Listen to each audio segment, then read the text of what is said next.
नमस्कार मित्रांनो, YCMOUच्या TYBA राज्यशास्त्र अभ्यासक्रमामधील घटक 1. दैनंदिन जीवन, सर्वसामान्य व्यक्ती आणि राज्यसंस्था या भागावर आपण आज थोडक्यात चर्चा करणार आहोत. व्यक्तीचे दैनंदिन जीवन, सामूहिक जीवन, समाजातील संघटना आणि राज्यसंस्था यांचा परस्पर संबंध आपण समजून घेऊया. ही छोटी टिपणे तुमच्या अभ्यासाला नक्कीच उपयुक्त ठरतील. सर्व मुद्दे सविस्तर, समजण्यास सोपे आणि उदाहरणांसह स्पष्ट केले आहेत. एक व्यक्तीचे दैनंदिन जीवन व सामूहिक जीवन. दैनंदिन, व्यक्तिगत जीवन, व्यक्तीची स्वतःची गरज, इच्छा, मुले व सवयी. उदा. उठणे, झोपणे, अभ्यास, नोकरी, आरोग्याची काळजी, छंद. येथे निर्णय स्वतःच्या पसंतीने घेतले जातात, पण ते समाजनियमांना धक्का देऊ नयेत. सामूहिक जीवन, कुटुंब, शाळा, महाविद्यालय, कामाचे ठिकाण, शेजार, संघ, सहकारी संस्था, मंदिर, मशीद, गुरुद्वारा, ग्रामसभा, नगरपालिका इ. मधील एकत्र राहणे, काम करणे. येथे परस्परावलंबन आणि नियम पाळणे आवश्यक. उदा. वाहतूक नियम, रांगेत उभे राहणे. दोघांतील नाते, व्यक्तीचे निर्णय समाजावर परिणाम करतात. कचरा न टाकणे, कर भरणे, आणि समाज व्यक्तीला आधार, संधी देतो. शाळा, रस्ते, सुरक्षा, त्यामुळे अधिकार, मुक्त अभिव्यक्ती, शिक्षण, आणि कर्तव्ये, कायद्याचे पालन, इतरांचा सन्मान, यांचा समतोल महत्त्वाचा. 2. व्यक्ती व समाजातील संघटना. व्यक्ती व राज्यसंस्था, समाजातील संघटना, कुटुंब, शैक्षणिक संस्था, धार्मिक संस्था, आर्थिक संस्था, बँका, सहकारी, स्वयंसहाय्य गट, गो, राजकीय पक्ष, कामगार संघटना. या संघटना व्यक्तीचे समाजीकरण करतात. मूल्य, नियम, जबाबदाऱ्या शिकवतात.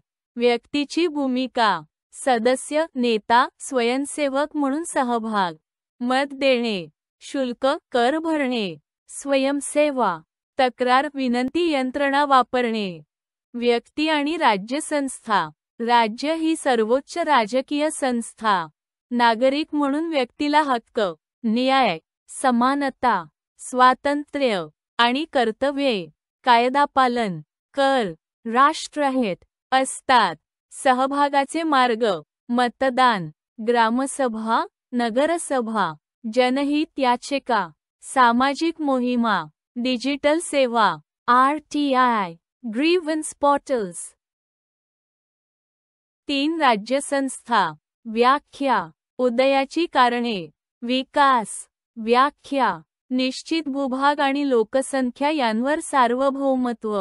सुप्रीम सत्ता, वापरणारी राजकीय संस्था, जिला चालवण्यासाठी सरकार असते.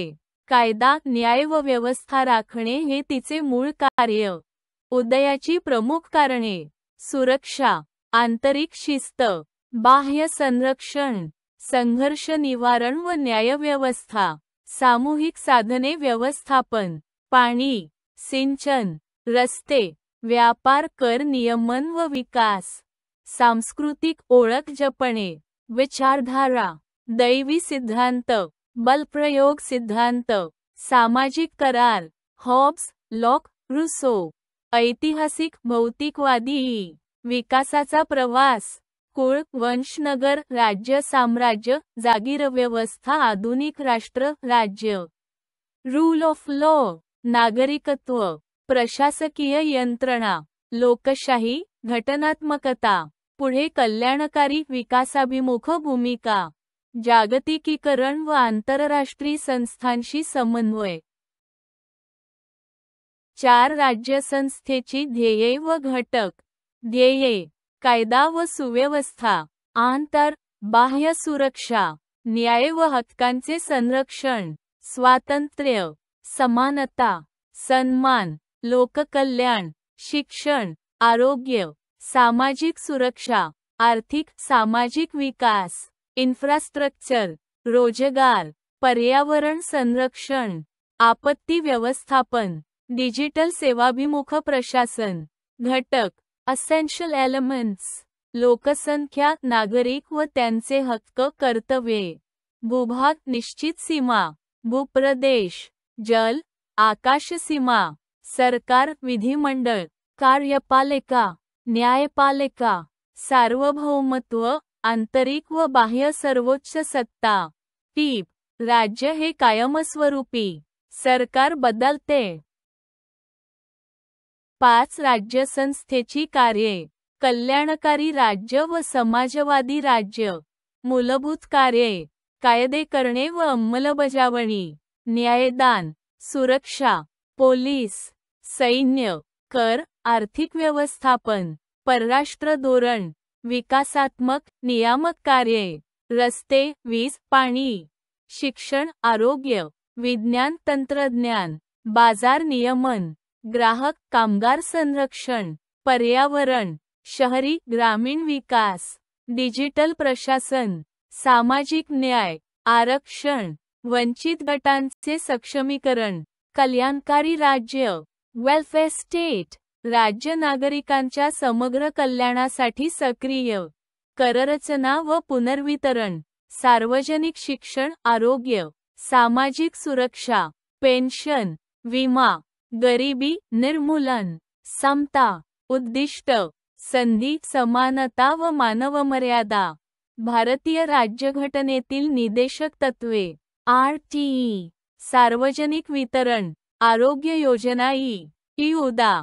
समाजवादी राज्य, सोशलिस्ट स्टेट. उत्पादन साधनांवर सामूहिक राज्य मालकी. योजित अर्थव्यवस्था, उत्पन्नातील विषमता कमी करणे. मूलभूत सेवांचे सार्वत्रिकीकरण. प्रकार: कठोर राज्य समाजवाद ते लोकशाही समाजवाद. भेद समजण्यासाठी थोडक्यात. कल्याणकारी राज्य, बाजार अधिक सरकार. बाजार चालतो पण असमानता कमी करण्यासाठी सरकार सक्रिय.